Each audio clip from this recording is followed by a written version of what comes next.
Government హాస్పిటల్లో అలా అనగానే వెంటనే అక్కడి నుండి అట్టే ఆటో కట్టేసుకొని శ్రీలత మేడం దగ్గర కూడా వెళ్ళాము. ఇలా చెప్పారు అని చెప్తే వెంటనే తను కూడా టెస్ట్ అవి ఇవి రాసిందండి. అప్పటికి నాకు థైరాయిడ్ పీక్ స్టేజ్లో ఉన్నది. ఇంకా ఆ టెస్ట్ ఈ టెస్ట్ అన్నీ రాస్తే మేడం కూడా వెంటనే అడ్మిట్ అవ్వాలి అన్నారు. మాకేం అర్థం అవ్వాలి, ఎంత సడన్గా అంత సీరియస్ ఏముంది. తను కొంచెం మాకు క్లోజే కాబట్టి వెంటనే మమ్మీ అడిగింది. అయితే ఇంకా నాకు చెప్పలేదు కానీ మమ్మీకి అయితే చెప్పారంట లోపల బేబీకి ఆక్సిజన్ అందట్లేదు, వెంటనే ఇమీడియట్లీ చేయాలి అన్నారు. నాకు ఎప్పుడు స్టమక్ టైట్గా ఉంటుంది కదా, నేను క్యాజువల్గానే అనుకున్నాను. అంతకు ముందు నుంచి కూడా అలానే. అందులో ఒకటి మా హస్బెండ్ చూసి మార్నింగే వెళ్ళారు కదా, సరిగ్గా తను కూడా అన్నీ రెడీ చేస్తున్నారు.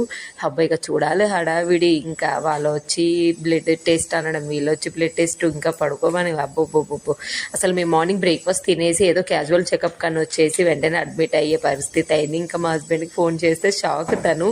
మేమేమో నవరాత్రులలో ప్లాన్ చేసుకుందాం అది ఇది అనుకున్నామా, ఇలా అయ్యేసరికి